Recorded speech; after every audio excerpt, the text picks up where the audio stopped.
I'm Spartacus, and today we are going to be talking about Survivor archetypes. Now, what is an archetype?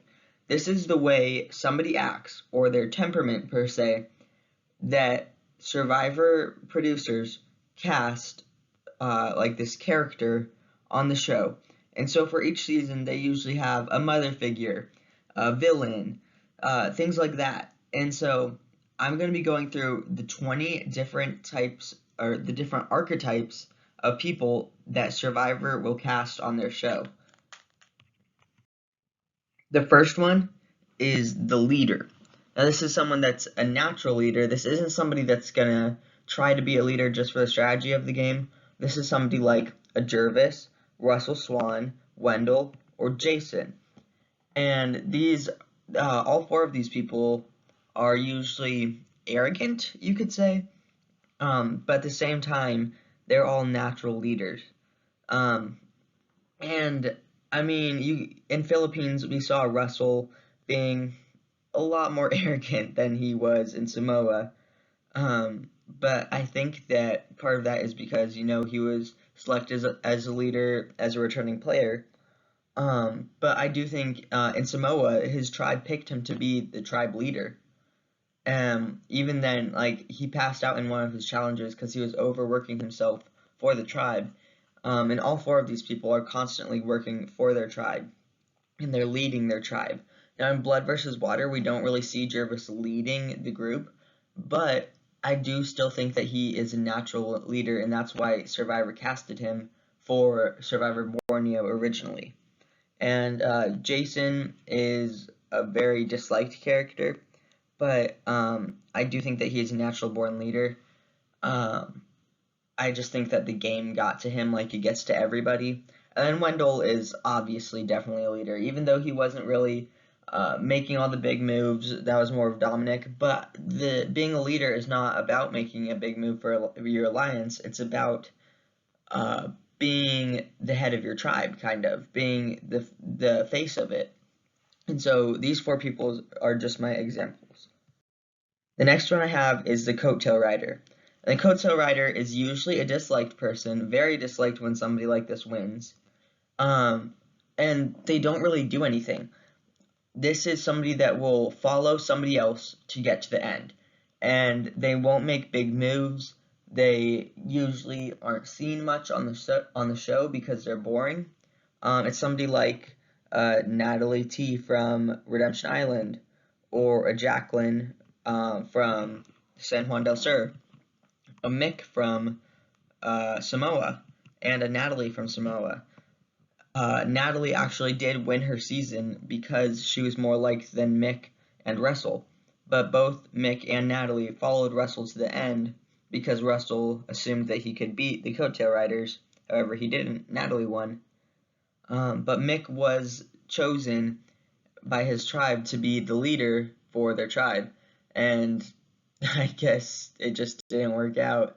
I think his name is Eric. He talks about that at Final Tribal Council, how Natalie should win because Mick just did nothing and Russell was a jerk. So sometimes this being a coattail rider does work out for the player, but does not increase their popularity.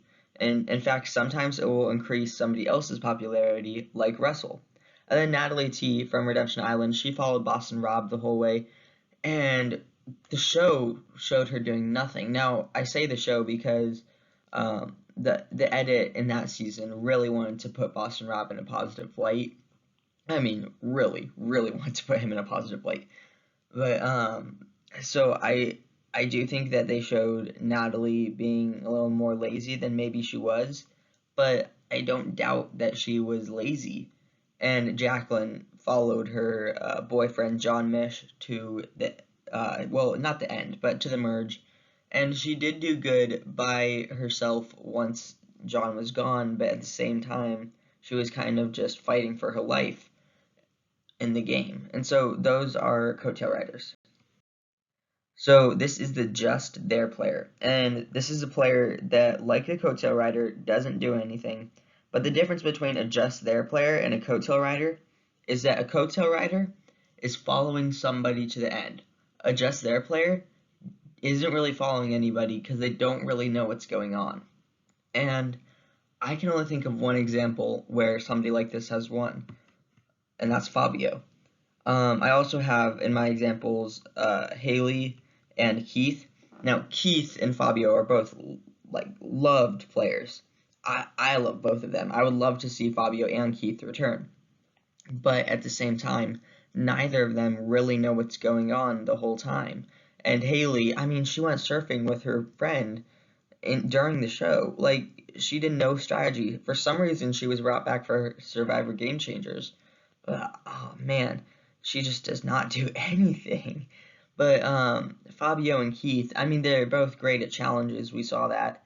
But at the same time, strategic wise, they usually don't know what's going on. They usually have to ask right before tribal council, wait, who are we voting for? And it's really whoever told them last, we're going to vote for blah, blah, blah. Then they vote for blah, blah, blah, because that's what they heard before going into tribal council. And so that's just their player. So the next one I have is the nice guy. This is usually a popular figure on the show, and there's a lot of people like this that could win, that have the potential to win. And this is a person that is liked by most people on their tribe. The only reason they would get taken out usually is because they're too big of a threat in the final three to win the $1 million. And so that's really the only reason somebody in the nice guy archetype would be taken out. But usually this is a pretty good strategist, but not somebody that lies 100% of the time. It's more of a hero figure, never a villain figure. And so here are my examples. JT from Survivor Talk and Cheens. This is an easy one. He played the first perfect game where you don't get any votes the whole season, and then in return get all of the jury votes. And this is all because he was the nice guy. Everybody loved JT. At the time when he first played, he was one of the most popular players. After Heroes vs. Villains and Game Changers, that's when that popularity has gone down because of his terrible moves. But he was a very great player because he was the nice guy. Another one is Wu.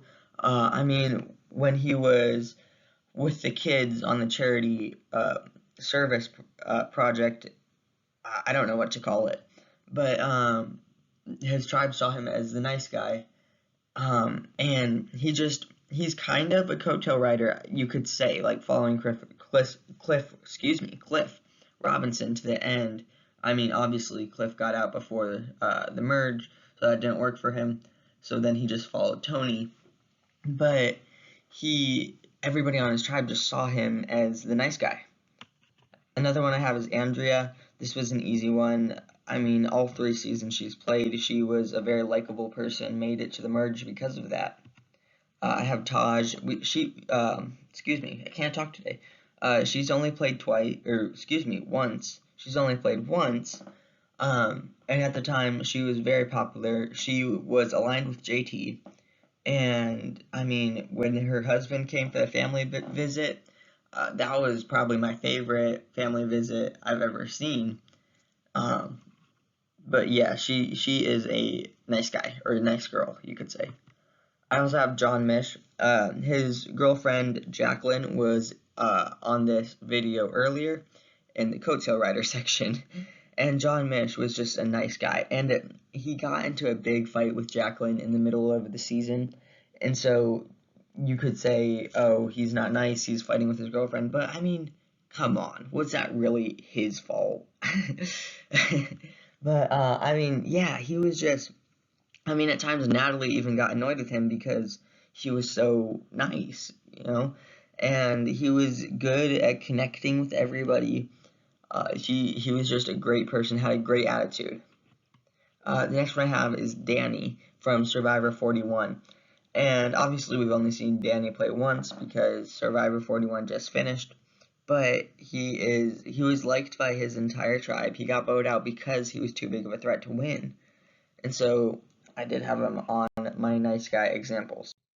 My next one is the strategic hero. So in Heroes vs. Villains Season 20, we saw the best heroes and the best villains being brought back. And so with that, the heroes, most of them were nice guys, like the slide we just saw, like JT was on the Heroes tribe, Amanda, James. But there are some people that are heroes so that their tribe will like them more and they'll get the jury votes. People like Ethan Zahn, Carolyn, Tyson, and Kim. Now, Tyson was actually a villain on the Heroes versus Villains tribe, but he was a villain because I don't really understand. Like, it was at the reunion show for Talkin' Sheens, they talked about the nice versus nasty, something like that, and he was the nasty, and another player was the nice, and all the nasty quote stuff he did was really just to engage with his tribe. I mean, he got naked and went in the ocean because he wanted his tribe to like him. That is strategic hero stuff, even though he was a villain on the show. Ethan Zahn, winner of Africa, a strategic hero. He really could be in the nice guy section too, depending on how you look at it. Kim, I mean, one of the most dominant winning games in Survivor history. She won by being everybody's favorite, by not getting in arguments, by calming people down. And Carolyn being like a mother figure strategically to her tribe and doing all of their moves in stealth. Most of these people do their moves in secret because they want people to think of them as a hero. The next one I have is a challenge piece. This one's pretty straightforward. People who are really good at challenges win a lot. Ozzy, Brett, Colby, Culpepper, Terry Dietz, and Chrissy, these are all challenge beasts. I mean, usually these people will be the biggest threat. They'll stop, they'll get in the way of people's plans. They'll stop them from doing what they wanted because they'll win immunities, and it's hard for them to get voted out. And like we see in Samoa, Brett, they were trying to get him out for so long, and then the people going against him had to start eating at their numbers because Brett kept winning immunity. And then Chrissy, obviously a big challenge beast, as well as Colby, Ozzy, Terry Dietz, Culpepper. The first time Culpepper played, he wasn't even in the individual immunity challenges because he kept, he got voted out. But then in Survivor Game Changers, he won 5 in a row. And now one that I really wanted to put on this list was Mike Holloway, because he fits all of my descriptions. He stopped the opposing alliance from doing what they wanted by winning immunities, and he won 5 in a row. But I have him on another slide here later that you're going to see, and I only wanted to do one per archetype so that it could be a better example for you guys. Next one I have is the crazy person. This one is very intentionally cast by the directors as a crazy person. Like, these are very, very unique, we could say. People like Coach, like Dan, Debbie, Shambo, and Philip. So those last two were as pretty straightforward as they come, and so let's carry that on with the strategist. Somebody who's great at strategy, like Yule, one of the best strategists in the history of Survivor. Shan, we just saw her in Survivor 41. Kelly Wentworth, also like Yule, one of the best strategists in the history of Survivor. Zeke, and Sarah. I mean, Sarah is by far my favorite strategist in the whole game, even more than a Yule and a Kelly Wentworth, because, oh my goodness, her game in Survivor Game Changers was phenomenal. It's my favorite Survivor game, or Survivor winning game that I've ever seen, because she's always playing the game, and her strategy was phenomenal. So all of these people deserve to be on this list. There are so many more that I wish this screen had enough room for. I mean, strategy is the base of it's the building blocks of Survivor. And so when you have a good strategist, these are usually great characters. The next one is usually the most popular player of a season, and it's the non-stop player, somebody who never stops playing the game, much like a Sarah. However, I had her on the strategy slide, and I've got a lot to talk about for the non-stop player. So we've got Boston Rob, Tony, LJ, Marty, Steven, and Francesca. Now, Francesca got voted out twice. The first time she played, she got voted out first because she, how do I explain this? She was aligned with the wrong person, and she made an enemy with a crazy person. And she was the first person and the only person to be voted out first 2 times. And the second time she got voted out was because she didn't stop playing the game. And much of that is because she wanted redemption. And that's completely understandable. I mean, you got voted out first and you're brought back on Survivor. That's like, that doesn't happen. So you have to do good. However, that nonstop attitude is what got her voted out. Same thing with Marty. He was too much of a threat in the game once it came to the merge because he played nonstop. And I would love to see him again in like a Heroes versus Villains season. I didn't put him on my Dreamcast for that though. I would suggest you go back and watch my Dreamcast for Heroes versus Villains 2. He did make an honorable mention, as well as LJ for the Heroes. LJ only played once, like Marty, but he was put in a tribe that did nothing. And so I think it really emphasized when he actually did stuff. And so he is a nonstop player, as well as Steven Fishback, especially in Survivor Second Chance. I mean, one time Jeremy went in private to cry, and he's already thinking of strategy. And I mean, sure, that's not something that you want to do out loud, but it shows that he's a nonstop player.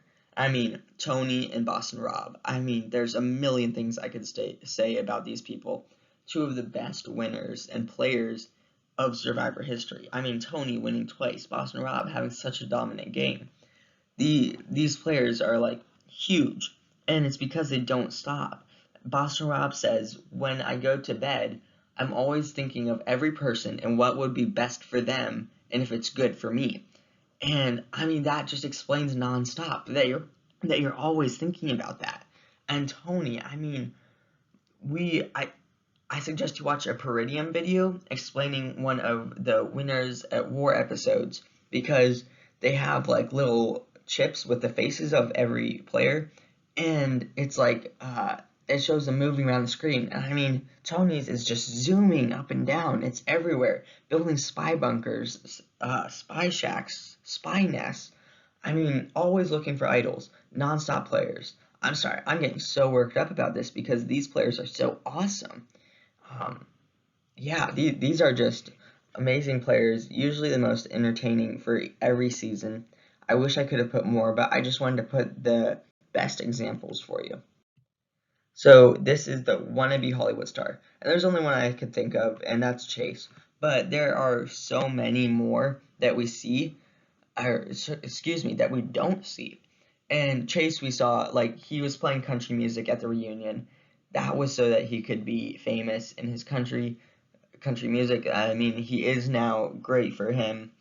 Most people in the country music field don't even know that he played Survivor, even though he was a great player when he played.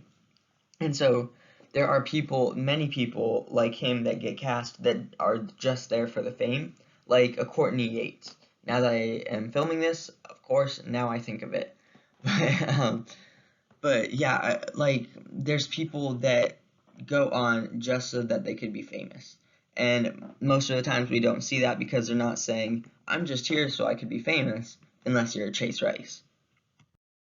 Next one I have is the tribal mom. This is the mother figure, usually somebody that has kids of her own, a caretaker for the tribe. And I have Missy from San Juan del Sur, Laura from Blood versus Water and Samoa, and Monica Culpepper from Blood versus Water and One World. And these are all people that are huge caretakers to the tribe. If you need food, they'll cook you dinner. If you are injured, they'll heal you. These are, and Laura and Missy actually played with their daughters. Monica played with her husband. And so I do think that brought, having their family members there, brought out the motherly figure in them. But at the same time, when they didn't play, except for Missy's only played once, and that was with her daughter. But when Laura and Monica didn't play with their family, we still saw that. Laura was a little bit more villainous. but she was still a caretaker to her tribe. The next one I have is the superfan, somebody who knows everything about the show and brings that onto the game to help them. The first one I have is Adam.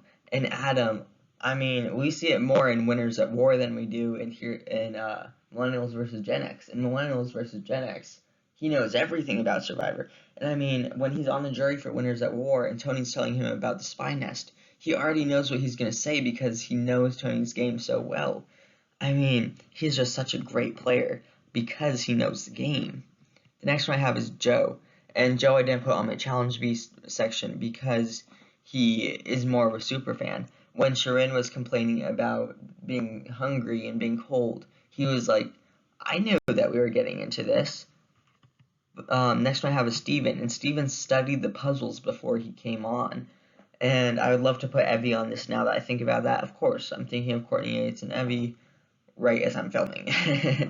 But, I mean, Steven just loves the game. And then right after I'm bashing on Shirin, Shirin is also on my list because she knows the game so well. When they were at the auction, she was going, hey guys, don't buy the letter unless it's for $20 because Jeff will let you pay the same amount. She just knows the game. The next one I have is the strategic villain. Much like the strategic hero, except for polar opposites. And this is somebody that is a villain because they want to get better in the game, not for personal reasons, not to personally attack somebody or anything like that. This is somebody like Ricard from 41, like a Jerry, like a Cass, a Johnny Fairplay, a Russell Hantz. These are all people that are villains, and also like a Parvati, one of the biggest villains, Russell Hantz, Parvati, and Johnny Fairplay. Those are probably three of the biggest villains in the game. And so they're villains because they just want to improve their game. It's nothing personal. But like Russell, the biggest villain of the game. Oh my goodness. And his reputation got him out in Redemption Island. It got him out, I think it was the third episode? I could be wrong.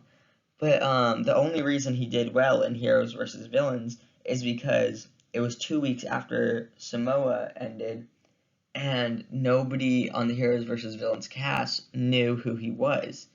And so they didn't know how huge of a villain he was, but he was a huge villain. And then Cass, she calls herself Chaos Cass. Jerry was the first villainess. Johnny Fairplay lied about his dead grandma. Parvati flirted with everybody, and Ricard backstabbed and blindsided. Strategic villains.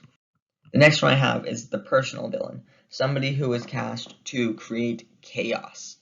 And we see it in Colton. He bashed on Jay, I think his name was, for being a comedian, and also Colton happened to be a racist. But all these personal villains are people that are disliked by the tribe, like a Randy and a Corinne. And these are people that are mean to the tribe, like Randy calling Crystal Bigfoot, and Corinne telling Sugar to get antidepressants at the reunion, or not at the reunion, at the final tribal council, because of her dead dad. And they're just not nice people, is the best way I can explain it. The next one I have is the emo. This is somebody that plays emotionally, that plays with their heart and not their brain. Somebody like Kenny, or Rodney, or Candace. And Rodney, I mean, oh my goodness, such an entertaining player because of his emotions. I mean, playing the birthday card, like, oh, it's my birthday and I have to do dishes. Oh, shame on my tribe mates. And then they brought it back at the reunion talking about it. And yeah, emo players, Candace and Kenny, very much so, less than Rodney, but still emo players. So remember on the Challenge Beast part of the video when I said that Mike Holloway was coming back? He's coming back for the soldier archetype. And the soldier is somebody who helps out their tribe, who's used to the wilderness, who plays with that blue collar attitude that Mike Holloway carries with him and Rudy carries with him. Of course, Rudy, rest in peace. Wow, that just got really sad really quick. But I mean, both of these people, they're just that nonstop working attitude. I call it the soldier because I don't know, soldiers always working, I guess. I don't know. But yeah, people like Mike and Rudy. The next one I have is the underdog. And let me be clear, the underdog is only popular when they exceed expectations, like Cochran, Suri, and Christian. If you're like a Purple Kelly or an Abby Maria who is an underdog but just does what everybody expects of them, you're lame. But I mean, these three, Christian, Suri, Cochran, all amazing players, and they're all so popular. I mean, Cochran being one of my all-time favorites of all time, and Christian being way up there. I think that Christian is the one I compliment the most on my videos because he's just so likable. And we saw the underdogs versus not underdogs in Survivor David versus Goliath when they tested it out, and an underdog won. It was Nick. But then you also have Suri, who talked about being the couch potato who got off the couch so that she could play Survivor.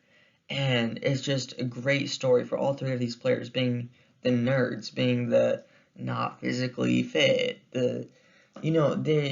when they exceed expectations, it's amazing. I mean, when Cochran wins his first immunity challenge at the eating contest, and he does that little happy dance, that is just so comical and so awesome. Sorry, I'm getting worked up like I did for the non-stop players now. Gosh, wow.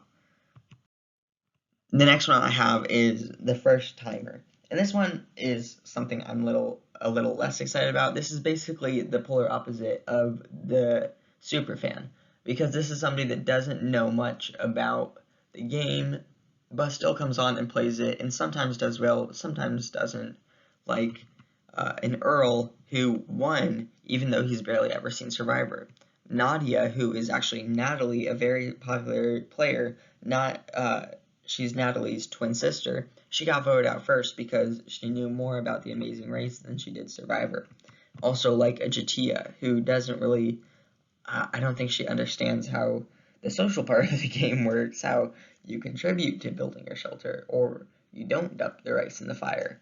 But these are all people who didn't know much about the show, but still played. And a lot of times you'll find somebody like that on every season. Not really on current seasons because the casting directors are now looking for good storytellers and super fans, which, like I said before, polar opposite of these people.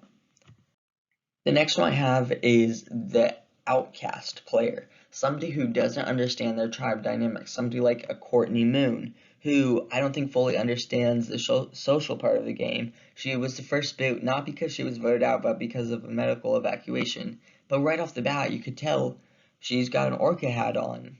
Do you see anybody else with an orca hat, Courtney? No. You also got a Ty, who, I mean, we've got to give him some credit. He came from a foreign country and came to America, then went on Survivor. So, I mean, you can't really expect him to get along with everybody. However, he did get along with people you wouldn't expect, like a Caleb, like a Scott. However, at the same time, he just didn't understand how to socially play the game. He understood how to make friends, but not play the game socially. And you've also got an Alicia. I think that's her name. I forget. She played so long ago, and she's not very rememberable. Probably because she was an outcast. I mean, she didn't understand. And I mean, you got to give her credit for fighting until the very last minute when she got voted out. But she just didn't understand how to not look paranoid, how to connect with the other players. And so she did make the examples. Now for the last one, I've got the provider. And the provider is pretty straightforward, somebody who provides for their tribe, somebody like a Bob, winner of Gabon, Rupert, and a Malcolm. I mean, all good Fishermen, I guess. They're good at helping out the tribe, much like a tribe mom, but the male version. So those are the survivor archetypes I have come up with. Tell me in the comments which one you think you would be, and if you can think of any more examples for each archetype. See you later. Thanks for watching.